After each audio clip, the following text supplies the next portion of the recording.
So now, officially, I'd like to start our program, Mount Wilson versus the Bobcat Fire. So thank you all so much for coming and welcome to the virtual Pasadena Senior Center. Of course, since March, we've been running almost all of our programs online since we're not able to welcome groups together at the Senior Center. It's just so exciting to see so many people logged in for this event. One of the highest registration numbers we've had. So I'm really excited to be able to present this program and to have all of these wonderful people joining us. So those of you who are new to the Pasadena Senior Center, I encourage you to come and check out our website, www.pasadenaseniorcenter.org, for all the virtual classes and programs that we have scheduled, as well as information on resources for seniors in the Pasadena area. The Senior Center is a recreation and resource center, and this year we are celebrating our 60th anniversary. We were founded in 1960, and I don't know that we have ever faced more challenges than we face this year as we just try to pivot and be as nimble as we can to continue to serve the needs of the entire community. We are an independent nonprofit organization. We are not funded by the city of Pasadena, and we rely on our donors, our members, our supporters for day-to-day operations. So we really appreciate all of those who are members of the Senior Center and those who have supported us. If you would like to make a donation, just log on to our homepage, pasadenaseniorcenter.org, and it will give you the opportunity to make a donation to us. $5, $10, $10,000, it's all good. So thank you very much for thinking of us. I also just wanted to mention we have a lot of programs actually in the end of November and December, so check it out on our website. We also hope that you will sign up for our weekly emails. You do not need a member to sign up. I also want to mention a brand new program that we're going to be starting next month that I think all of you specifically may find interesting. We're calling it Cosmic Cocktails with Carnegie Observatory. And it will be a monthly astronomy lecture series, appropriately at cocktail hour, or well, 4 o'clock in the afternoon on the first Wednesday of every month starting in December, sponsored by Carnegie Observatories, and the first lecture will be on Pasadena and astronomy by their executive director, John Mulcahy. It's kind of a wonderful, this program is a wonderful lead-in because Mount Wilson is owned by Carnegie Observatories, although their programs are sponsored by an institute, which we'll talk about in a moment. And for our first program on December 2nd, we're going to also have a video of a classical music performance inside the dome at Mount Wilson. So lots of great things coming up. Check out our website for all of that. Let me just admit some of these people who are waiting in here, and then we'll go back to introducing what we've actually got on today. So Mount Wilson and the Bobcat Fire, anyone living anywhere in this area knows what it did to the air around us and watched with mingled horror and gratitude as the flames came very, very close to Mount Wilson. And ultimately we were able to, I talk like I had something to do with it, spare the buildings and the other facilities at the top of the hill. So when Katie Steinke, who is our moderator today, came to me and asked if we'd like to do some programming with Mount Wilson, I'm like, can we talk about the Bobcat Fire? And I'm just delighted that that's what we're able to do today. There is one slight program change. David Cendejas, who is the superintendent at Mount Wilson, who was supposed to be with us today, unfortunately was called away and is not going to be able to join us. So our last minute replacement, I'm delighted to welcome Tom Mangini. I hope I pronounced that right, Tom, who is the Mount Wilson Institute's executive director. He oversees the day-to-day management of Mount Wilson, from coordinating telescope operations to preparing the excuse me, to preparing the annual budget. And he is a volunteer. The Mount Wilson Institute is run primarily by volunteers. Katie herself is a volunteer. She is the outreach, let's see, where are you, Katie? Yes, she is the outreach coordinator volunteer for fundraising and public outreach. She is from South Pasadena, and she'll talk a little bit about her history in observatory in observatories and in Pasadena. Lastly, thank you very much to the Mount Wilson Institute. The nonprofit Mount Wilson Institute maintains Mount Wilson Observatory according to the original 1904 mission to, quote, conduct science, educate the public about the work, and maintain the grounds for public enjoyment. So thank you all for being here. And now just a moment of housework while I mute the people who need to be muted and unmute the people who need to be unmuted, let in everybody else who's waiting, and officially start everything. So hold on just one quick moment. Where are we? Yes, and admit. Okay, and then we will spotlight Katie Steinke, who is our moderator for today. Welcome, Katie. Thank you so much. I'm also going to spotlight Tom Meneghini, who is the executive director, who I mentioned. And let's see. So did that work? Are you both spotlighted? I think we are. Spotlight. Okay. Great.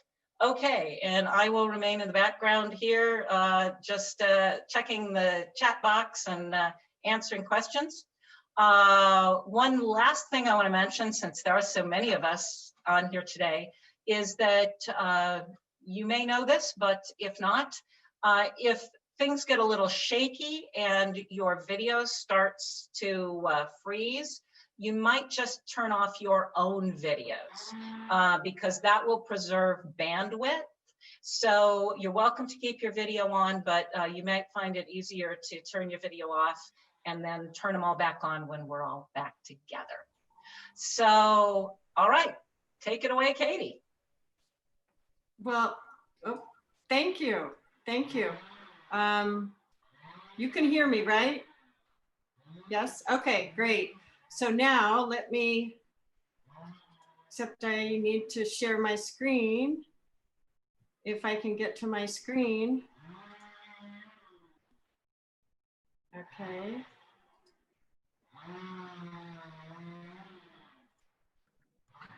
Wait a sec. I'm getting there. I've never done this before. The challenges, there we go. And I also just want to give a shout out that Captain Anthony Hillebrandt did just join our program. So the Downey police chief, fire department, who was instrumental in helping out Mount Wilson survive the fire, is with us on the call. So hello, shout out to you, and hopefully we'll have a moment to talk to you after the program. Okay, go for it. Well, thank you, Annie, for having us. This is our first attempt. You know that because of COVID, we didn't have any programs this summer, and we've been trying to figure out a way to provide some of these programs to the public anyway, online, streaming, whatever. We normally would have concerts and lectures and telescope rentals and various things, but just when we were starting to get moving towards that, the Bobcat hit. So here we are trying, and we'd like to give you a little update on what happened. Unfortunately, David can't be with us today. He took probably 90% of all these photos, and he was there quite a bit until he got evacuated for a few days. But Tom, thank goodness, stepped in a few hours ago. So bear with us. We're doing this for the very first time. I have only been volunteering with Mount Wilson for about 2 years, but I did work. I was the development director for the Vatican Observatory Foundation for 10 years. And so I've seen lots of telescopes and had to do a lot with astronomers, and I find it fascinating. My dad worked with some telescopes, built a few yokes and things like that. Anyway, so it goes way back. So when I returned here to Pasadena after many years, I went up there to see what was going on, and now I fold t-shirts, I help write grants, and I do the outreach, as Annie said. So that's why I'm here. And Tom, I'd like you to start by telling us more about what's in this picture. We've been using this picture a lot, and some of you have seen this, but I think it's a beautiful picture and epitomizes kind of what happened on the mountain. Hello, everyone. Pleasure to be here. This picture was taken by David Cendejas. He was being evacuated from the mountain when this was taken. They had deemed that our staff should be all cleared from the mountain. He was just making the final preparations to set the pumps, set pressurized water system, I should say, for the firefighters, and he was just finishing that up. And this group of firemen, I should say firefighters, I think that's the preferred term, was coming back from a tour of the 100-inch dome you see in the background. So this was his exit photo for a few days until they invited him back up again. Yeah, and that the bridge there that the firefighters are on, I think that's kind of a cool thing. Oh yes, that's it's called the Einstein Bridge, or Bridge to the Stars. It's very famous for having a picture featuring Albert Einstein somewhere in the middle of the bridge with the dome in the background. Yeah, because that's the 100-inch behind, and then that bridge kind of goes over to where the 60-inch dome is, correct? Correct. Yeah. Okay, so here we have a normal day in the winter of Mount Wilson before the fire. Let me get my little laser pointer that I learned how to use yesterday. It's really exciting. So Tom, can you tell us about, I know these are all the different telescopes, and I believe this is the oldest one. This is the SNO. Can you tell us more about that? You know more about telescopes, you know. I just raised money, yeah.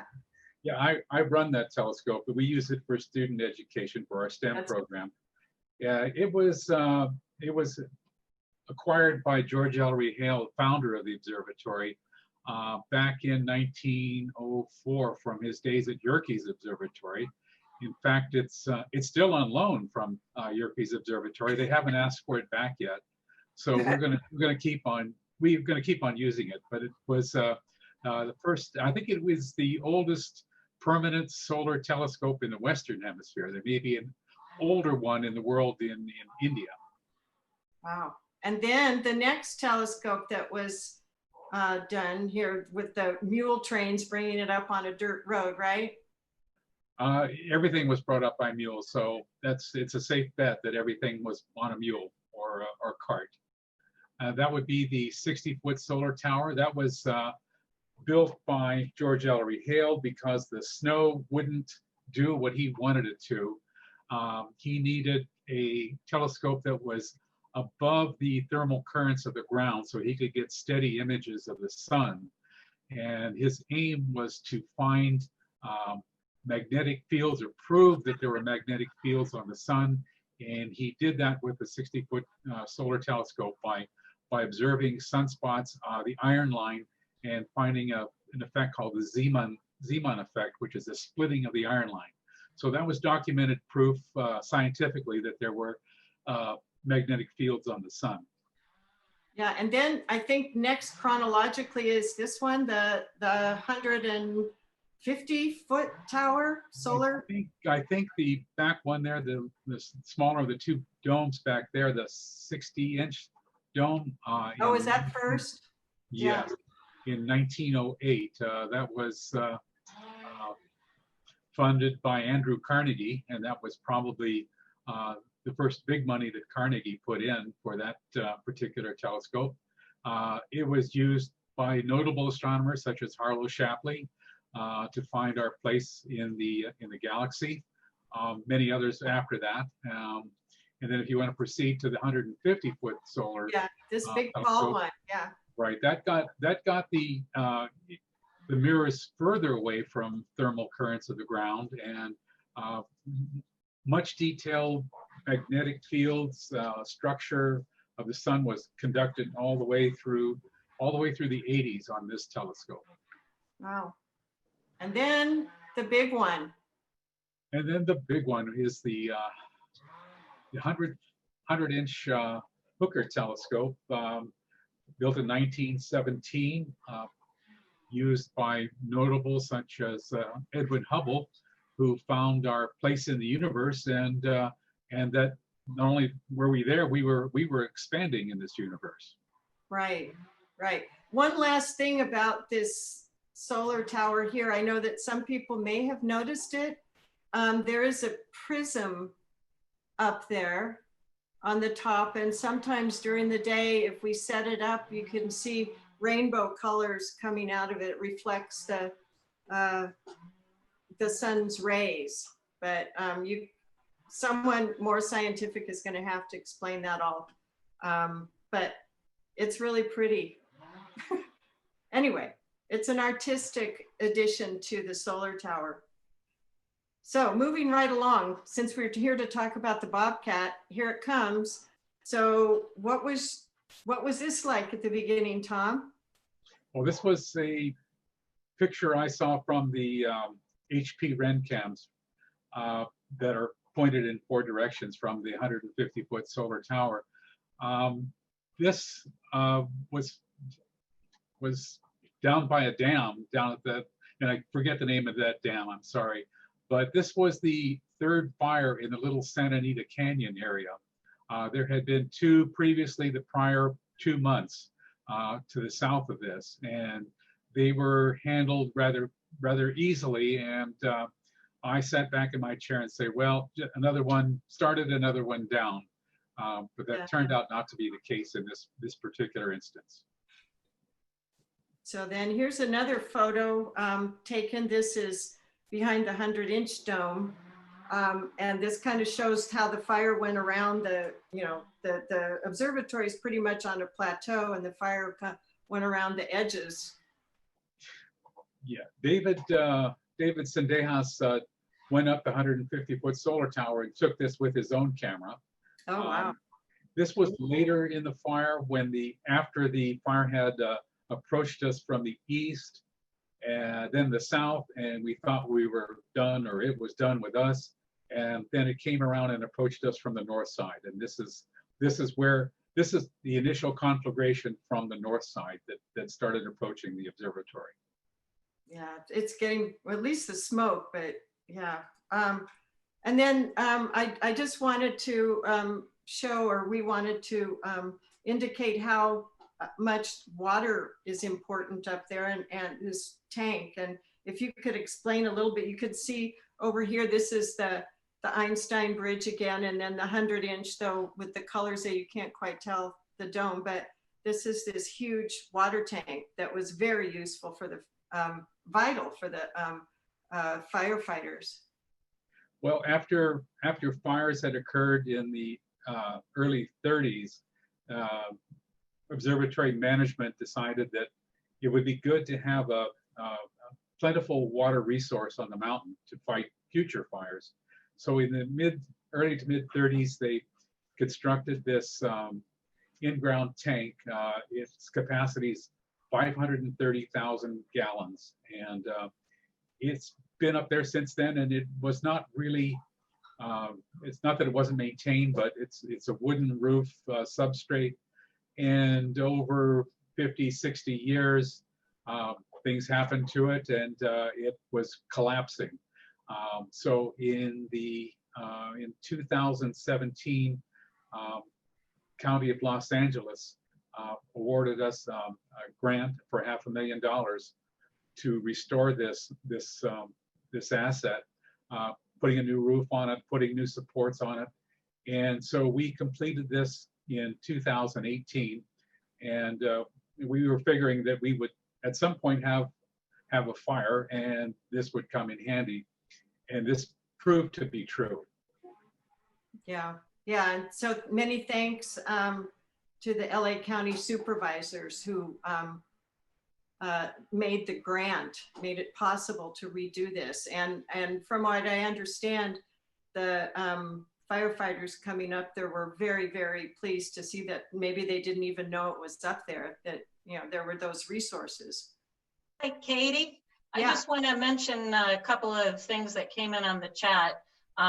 Ted Smith offered that it's 530,000 gallons. So that's the size of the tank. And a question was, has it been refilled and how do you do that? Yeah, well, I'm sure, Tom, you know about that, but I was up on the mountain Thursday, and Larry Webster was telling me about it, and he said it's already filled up again.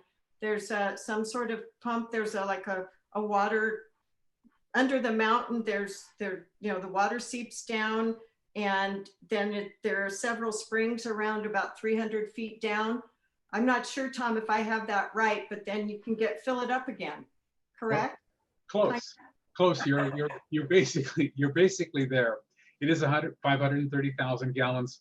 They used 270,000 gallons of it for the fire, and we were refilling it constantly since then. We have two wells, two side drilled wells into the mountain that we pump water up from. The snow melt and rainwater percolate through the igneous rock that the mountain is composed of, and get down into some type of aquifer that usually runs out the streams below. But we try to capture it on its way out with our wells and use as much of it as we can. We don't have any pipeline coming to the mountain from any municipal source or any dam, so we have to provide our own water. And this is good in times of drought too, because it's a supplement for our drinking water as well.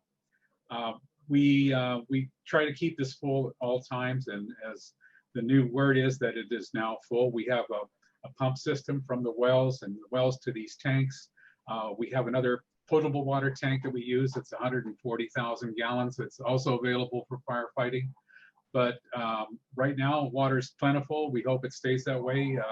3 years ago, we had a drought. We had to truck water up there. So this is a very, very good asset up there for future, for firefighting, and as I said, for drinking as well. Great, yeah. Oh, just let me go back just 1 second. I think there was some work on the hydrants and things too just recently, thanks to a private grant that we received not long ago. So it's really nice not having, you know, government funding or any other public funding. This is what, except for the county supervisors, that's important. Okay, here's a picture. There's some of David's pictures from the fire as things progressed and got pretty scary. I wish he were here to explain some of this, but it's starting to get more and more dangerous. And then we have this one. This is, you can see the flames here, of course, a little bit distant, but it's pretty hot. And then way over here on this picture, this whole other hill or mountain on this side, I guess towards Sierra Madre, I think, up around, you know, it's amazing how far that fire went from above Sierra Madre all the way over into the desert practically. And some things are still smoldering. And then, okay, another one. Okay, oh, another fire. Yeah, it's pretty scary being out there at night taking these pictures, but they're dramatic. So now to the firefighters, they came from all over. This is a picture that was taken a little bit later because the smoke is over on the northwest side, on the other side of the parking lot and the antennas. But as you can all see, there's so many trucks there, all different colors, all different kinds. I know David was telling me the other day that there were up to almost 300 firefighters, and he was listing some of the towns, you know, Pasadena, Downey, Sierra Madre, some of the hot shots from all over. And I think we have the Downey, is it Anthony Hildebrand maybe online, and he's evidently the captain from Downey. That's really cool to have him watch. I hope I'm not saying anything wrong up here, because I obviously. No, he's Captain Hildebrand is helping out in the chat box, talking about some things. So let's see. So where was says the tank was very helpful. He was on one of the engines protecting the monastery, which you will be talking about later. And then another person on the chat said that just what you were talking about, the backfire operations on the east side as the fire approached the observatory. Right. Yeah. So moving right along, there's another one. I think that's pretty dramatic, having those guys. I think David said this was backfires at night. And these guys were working 24 hours, I think. I don't know how long their shifts were, but incredible manpower or person power. Now this, I think this will give everybody an idea of really what it looked like from the mountain. This is from the cameras up on the 150-foot solar tower. And this is during the day. This is a time lapse of all those photos. And you can see here, this would be the snow telescope that kind of just looks out over the San Gabriel Valley. And this, I guess, is the 60-foot. And so this is daytime with all that smoke. And let me get this video going, maybe. And you'll see kind of how it evolves with the lots of smoke, and it's going towards later in the day. And this is always just heading south from Mount Wilson. You can see a little flame starting.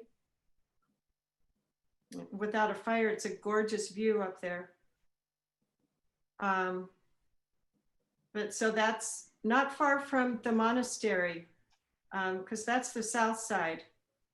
And the monastery would probably be down somewhere around there. Tom, do you have any comments about this one? Yes, the origin of this was a backfire that they set down by the monastery to. It's a very steep slope, and they were trying to get rid of the fuel or burn the fuel to keep it from cresting the top of that precipice, right where the monastery was. So it was successful. I took a tape measure, and I measured the most closest charred tree I could find from the monastery, and it was 7 feet away. Wow. So that fire approached within 7 feet of the observatory. Yeah, it looks really scary from my point of view, because, but knowing that it was a controlled backfire is a little more reassuring, and that's what saved everything. If they couldn't do that, who knows where it would have stopped. Well, Captain Hildebrand probably knows better because his crew was down there. Right. I don't know what part of that is backfire and what part of that is the real fire. I think at some point they merged in this sequence of frames. Yeah. In fact, I think at this point I wanted to input another video, but I even tried with my grandkids, but I couldn't get it to go into PowerPoint. And I think it may have been something that Captain Hildebrand took himself and then gave to David. But I can't make it work, and I apologize. It's very similar to this, but now I will show you a little bit more about, the next one should be the monastery. Now this is the monastery. It's a building down there below the snow telescope and off a little bit to the east. And I'll run this and then we'll kind of explain. It's only 12 seconds, so watch carefully.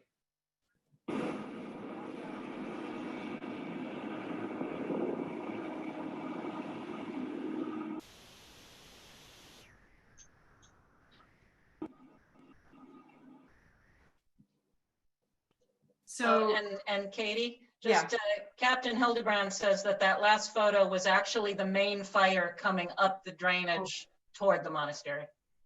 yeah, that was where it got closest, I guess, to destroying anything really. Now the monastery, people may wonder why it's called a monastery. I couldn't find anything exact, but I know it's the residential building where the astronomers would stay and when, I guess, sleep during the day and look at the stars at night, or vice versa if they're looking at the sun. And mostly it was men, you know, starting way, way back there. And so it was kind of like having a bunch of monks up there, I guess. The residential or dormitory at Palomar is also called the monastery, but I couldn't find any others. So I'm still looking at that, trying to figure it out. Tom, do you know any more about that? Well, it's called the monastery because only men stayed there. That's true. There weren't any women astronomers there until probably 60s or 70s. Right. Maybe a little earlier than that under false names. We won't go into that. Yeah. It was added on to what you're seeing there is the second story. That was an expansion onto the building to the left of that. Pardon me. This was, I believe, the second monastery for the mountain. The first one burnt down. I believe back in the 20s, it burned to the ground. It was a wooden structure, and they decided that they needed something more substantial. So they made this out of steel reinforced concrete, steel concrete, and gunite. It's quite sturdy. It has a metal roof. It is very fire resistant. On the outside of this building, the other side where the fire is, there are steel covers for the windows. They're good for snow protection and for fire protection. The only ones that don't have it are the second story windows on the other side of that second story structure. And we'll be looking for a place to add those on for the future, because that's the weakest point, because even fire can start inside a building with the heat coming through windows. Yeah, yeah. The monastery, I've heard stories about it where, you know, back in the olden days, the astronomers would sit around for a very formal dinner in coats and ties and all that. It was a very different atmosphere maybe than what it is now. But it's definitely a historical building. Well, they had a full-time cook, served meals and dinner. The dinner was the central meal up there. They had a sitting library with chairs and a fireplace that they could have discussions before dinner, and a dining room, and a fully equipped would be a commercial kitchen that we're in the process of restoring for use, and it was quite a meeting of the minds over dinner. Yeah, yeah. A friend of mine from Tucson was doing some work after, I guess, postdoc work at JPL back in the 60s, and said he was having dinner there one night, and he was a junior person and a little bit worried about behaving correctly. And there was a lightning struck a tree right outside, and all the windows shattered. The inside ones did, but not the outside ones. And he couldn't explain that, but you know, evidently those are things that happen up there. So let's move along here to the more of the firefighters. And David was telling me about these guys are the ones that do a lot of the cleanup. That's a lot of the tough work. I don't know if they're also setting the backfires and all that. Do you know about them? I know a little bit about them. There were crews going down. This is on the north side. There were crews that were clearing brush away from trees and structures. This was in preparation, I believe, for a backfire in that area. Yeah, I'm not sure. I wish David was here to tell us more. So then, you know, as in order to help stop the fire, we had all these, the retardant, the planes that flew over, and this is pretty spectacular. There are a lot of places like that up there now, I guess. And here's another one with the fire truck. And these are all pictures that David had. Is there a lot of this up there now, Tom? Do you know? It's washing away, or after rain, a lot of this is water soluble. It does run away, but Yeah. it's fading out to a paler shade of pink now. Yeah. Not like this Pepto-Bismol pink that you see. No, right. And this is just, I've got a couple of pictures of some of the damage. This was an old building that pretty much was destroyed, but it wasn't, it's not a huge loss because it was already quite damaged. And this shows a little bit of down below. Still looks a little smoky in some of the areas right in here. I don't know if that's just dust or smoke. And this too shows the trees a little bit and the undergrowth that's all pretty much gone. And one of the houses there, I'm not sure which one this is, shows all the hoses and how they cleared everything. Some of this has to do with the fire prevention that's been done up on the mountain. Katie, this was down. Katie, excuse me. That was one of the wells, one of our water wells down there on that last structure. That was one of our wells we were concerned about, is those would catch on fire and we wouldn't be able to pump water back up to our tank. Ah, that's important. Yeah. Okay. And so now it's all clear. This is what it would normally look like with no smoke, no flames. We hope that we can open up again sometime soon, start up our programs. If not, we'll try to streamline concerts and lectures. And normally we would have about 400 students for the STEM program on field trips up to the mountain every year. And you can rent the telescope out.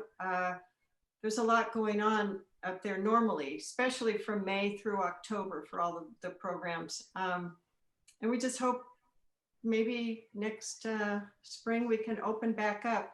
Have you heard anything more, Tom, about when they think it might open up? Well, I read a lot, and well, I read enough. And the last bulletin issued by the Forest Service indicated that they were closing all of the trails and roads in our area until 2022. Yikes. And I'm hoping that they're wrong, or they're going to change their mind anyway. It's subject to update and revision. We've been trying to get more clarification. We'd certainly like to start this coming spring rather than the next, just because it's going to economically, it's going to impact us first of all, but it's going to be just a loss of good value for residents of the LA Basin, LA area to come up there. There's nothing else going to be opened up there. All the trails will be closed for probably 5 years. Wow. Because they need to be, it's not that you can't burn a trail, but there will be rock slides because the vegetation's gone. So they look for a protracted period of restoring the trails around there that are heavily used, during the spring and summer months. Yeah. So that pretty much concludes our program, and we hope that 2021 brings everybody good health, and maybe if we're lucky, something on the mountain. But do keep in touch. Here is our website is here. We're a nonprofit, 501c3 nonprofit, and are always interested in volunteers or support any way anyone would like to. We do have a GoFundMe campaign that we started when the Bobcat started, and it's been wonderful. People have been so generous. And these two pictures kind of show what what can be done. That the photo on the top is that the comet, the Neowise, that Blake took in July from Mount Wilson. And then the red telescope, that I think that's the 60-inch, that you can rent out and have a little star party of your own and look at Saturn or, you know, whatever's up there. There's a lot up there. It's amazing, incredible. So if, Tom, do you have any final words? Or? Well, we have a bunch of questions. So do you want to have some final words and then go for a bunch of questions? Sure. And actually, I have to say, it's really a fascinating chat feed. So one of the questions, let's see, where there was some questions about the fire retardant and whether it was toxic, and the answer from our firefighter friends is that it is not toxic for humans or for animals. So those of you who are concerned about all of that pink spray everywhere, that's good.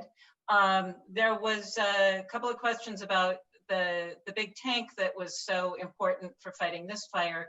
Do you know if it was available in the station fire, or had it not been sort of restored yet?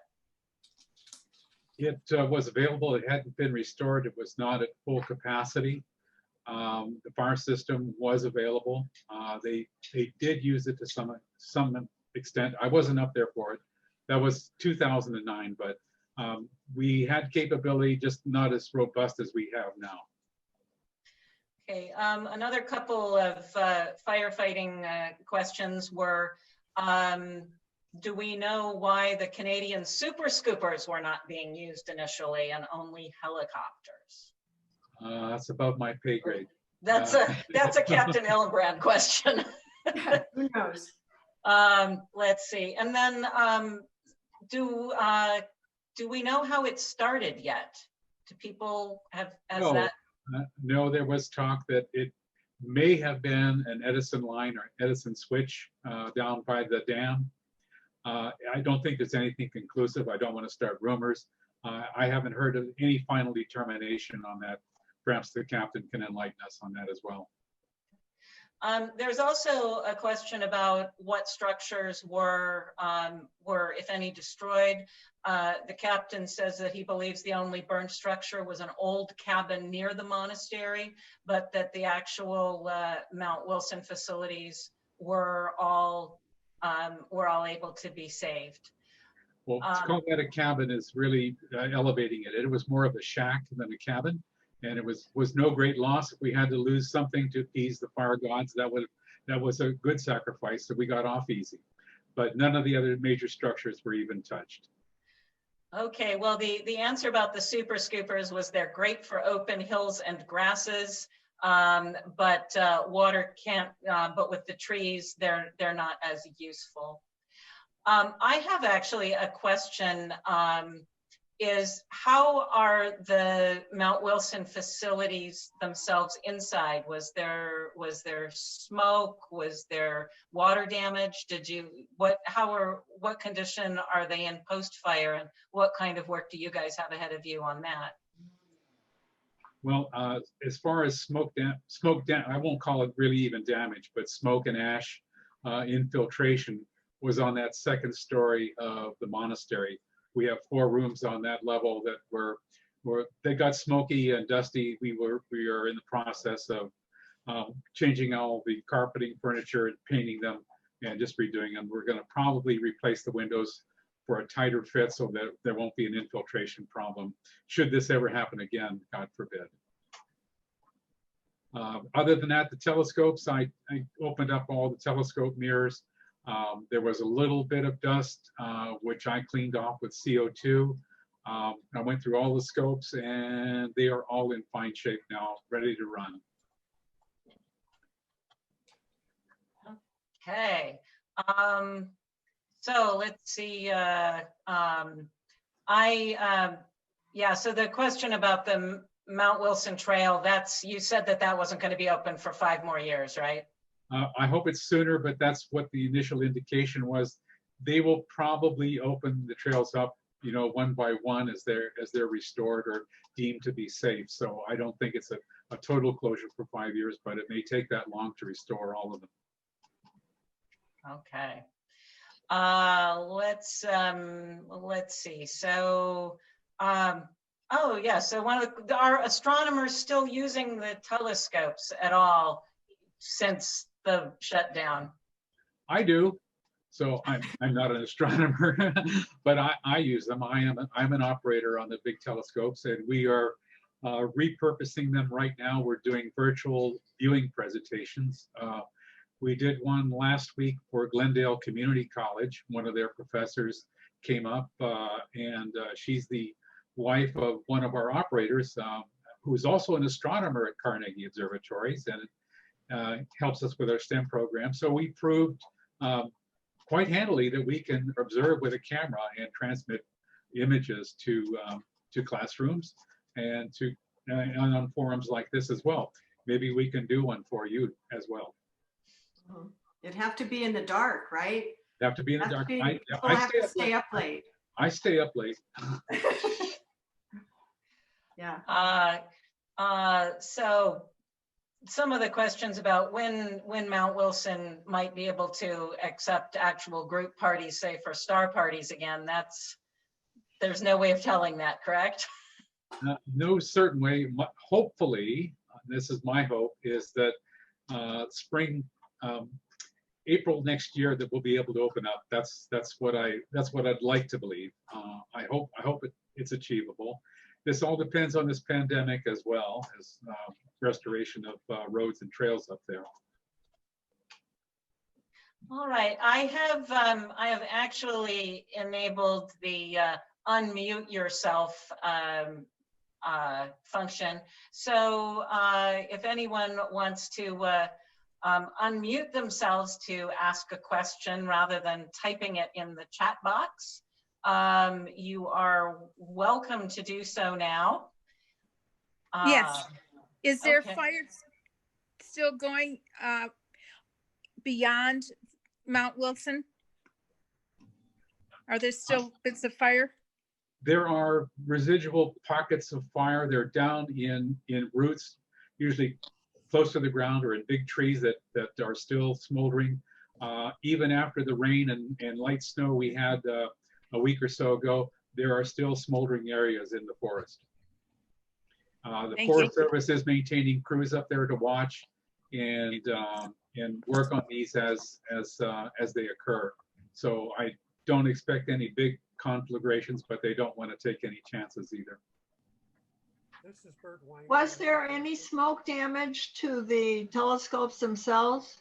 None at all, none whatsoever. We have a little bit of ash in them, which is we vacuumed, and some ash on the mirrors, which I cleaned with a CO2 stream, and they're all fine. Cool. Thank you. You're welcome. My name is Bert Weiner. I have a question. Yes. Is there anyone from forestry on this group today?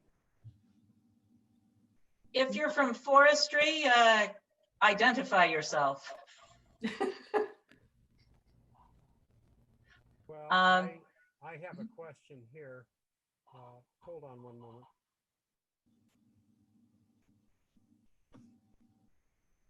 Okay, I have a question that would be really directed towards forestry, which I thought might be here today. And that is up against our building, which is one of the radio stations. We have some trees that have grown up there over the years. They're about 10, 12 feet high, and they're right up against the building almost. And we've wanted to cut them back or remove them because of the fire hazard. And we've been told, no, we can't do that because of it degrades the forest. It doesn't look nice if they're gone. Well, I'm thinking it wouldn't look nice to see a building there that's just a frame of ashes. So I was wondering, I had heard rumors that forestry maybe is rethinking that. And I was hoping to talk to someone. That's kind of common sense. Yeah, that's I think, as Tom would say, that's beyond his pay grade to answer. Annie, I just noticed that I think in the chat we have Deborah Shapley. Mhm. Uh, So Deborah, you're welcome to unmute yourself and say a few words about your family. Can you hear me? Yes, there you are. Wow, it worked. yeah. Well, thank you, everybody. I'm so impressed with the turnout and your interest in the whole thing. I'm sorry I'm over here in the east where we don't have fires or hurricanes or droughts. And I just felt so terrible watching this thing unfold, and some of the people there were emailing, and I followed it, and I know it was terrifying.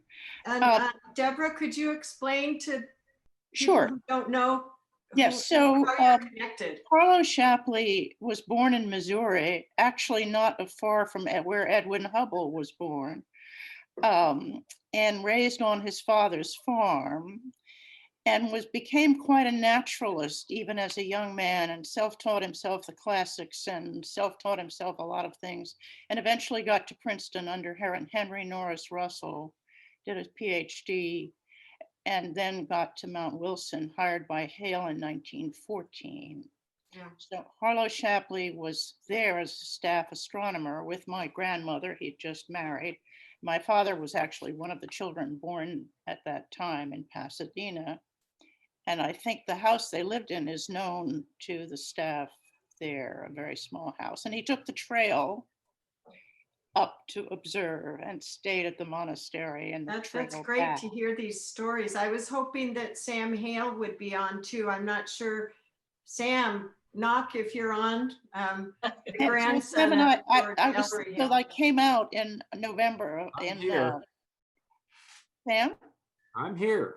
There you are, Hi. Sam. So Sam is the chairman of the board of trustees of Mount Wilson Institute, and he's also the grandson of George Ellery Hale. So I'm so glad you're here, Sam. That's great. Well, this has been a great program. You're doing a terrific job, Katie. Oh, well, I don't know. I wish I knew more about the science, but I don't. So Carlo Shapley made these great discoveries about where the globular clusters were located, and he invented a yardstick based on Henrietta Swan Leavitt's yardstick, but advanced that methodology to measure where the globular clusters were, and therefore found that the center of the galaxy was way far away from us. Yeah. So that was a discovery likened to that of Copernicus, although I don't think it was really not exactly Copernicus, but it was an instant shockaroonie to the astronomical world in 1918. And when he published a series of papers and his work was on the 60-inch. And we thank you all very much for including him in the tour. When I was there, it was so exciting to see these little models with, Oh, yeah. center. There's some amazing people. There was so much incredible astronomy done on Mount Wilson. I grew up in South Pasadena, and I didn't pay much attention to it until I got involved in astronomy elsewhere. And it's really amazing what was done up there. Really, really amazing. And one of like 50 years, 50, 60 years. I want to just mention that when you go or when you're reading the histories, just to make two quick points, Tom mentioned that everything was brought up by mules. And as most of you know, Milton Humason started out as a mule student. Right. He was originally an uneducated guy. Right. And Harlow Shapley had grown up in the Ozarks and knew about people who drank whiskey and went down to the races and believed in water witching. And so Shapley, being a sort of a farm guy, realized Humason's promise and helped him. Yeah. Then he did. Yeah. I read something the other day about Humason getting he dropped out of high school, but eventually got a PhD. Well, but not too much later. He'd already published the seminal papers, and he got the PhD. Yeah, that's incredible. It is incredible, but he's also, as in many ways, almost as important as Hubble in the whole story. He was apparently a very shy man and very unlike Carlo Shapley, but Humison was very withdrawn. The Yeah. other thing I want to say is that Granddaddy was extremely funny and witty.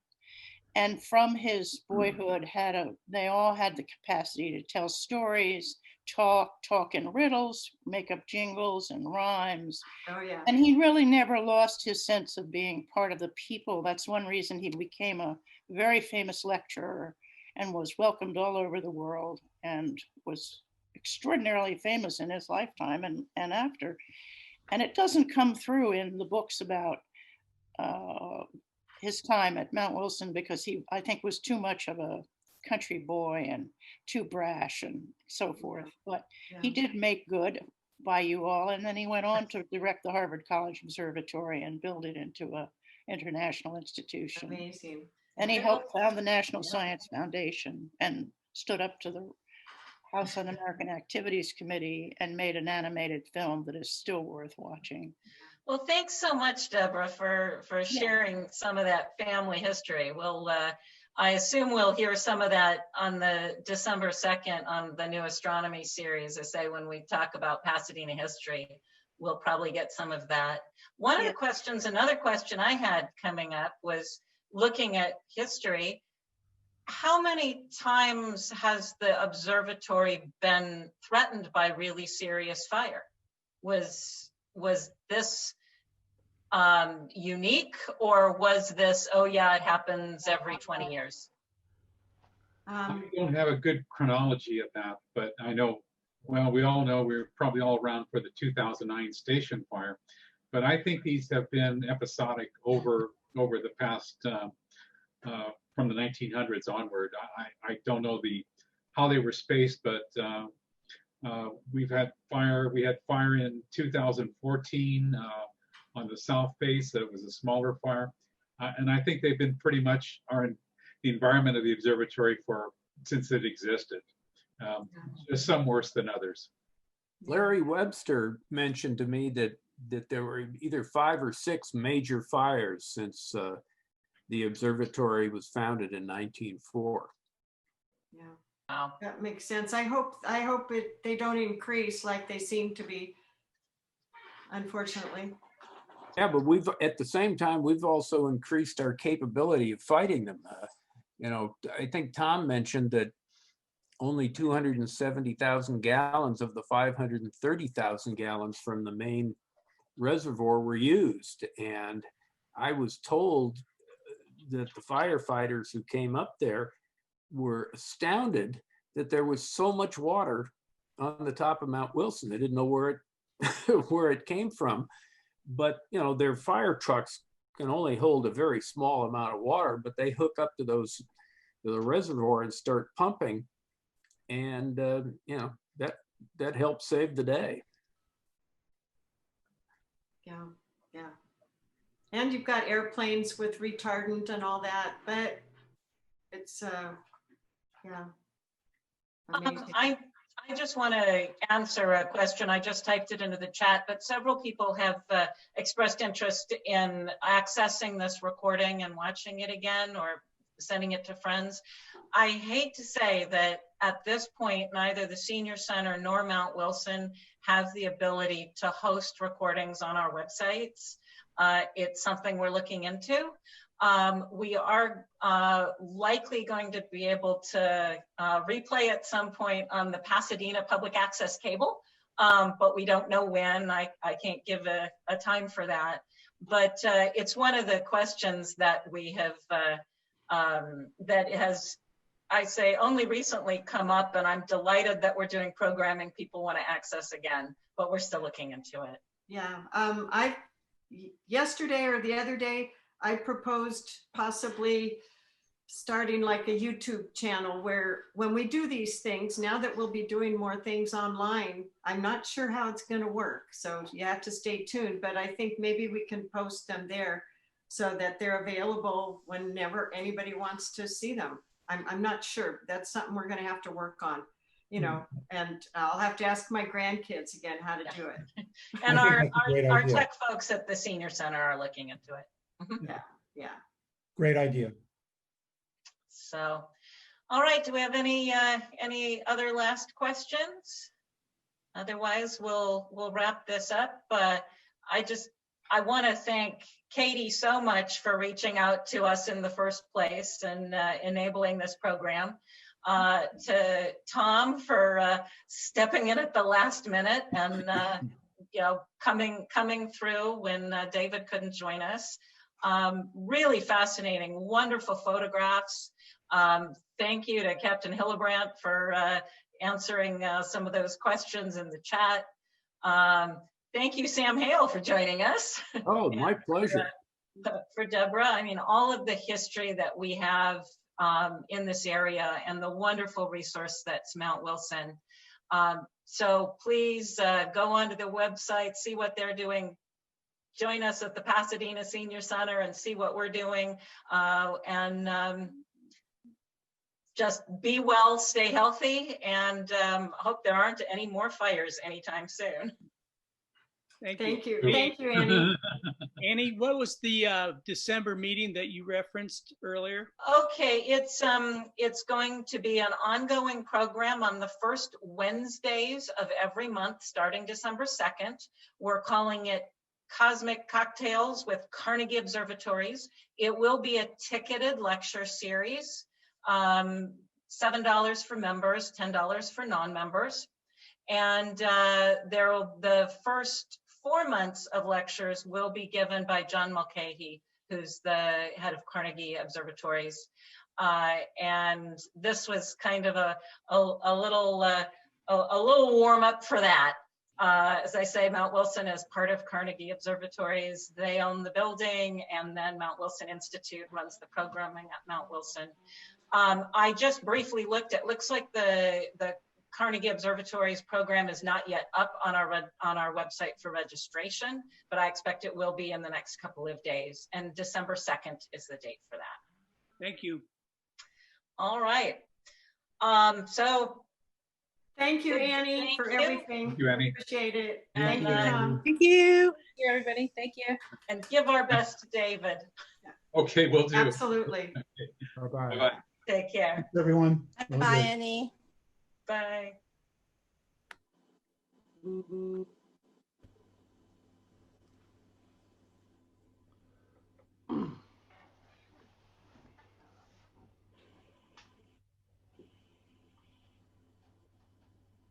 Bye, Annie.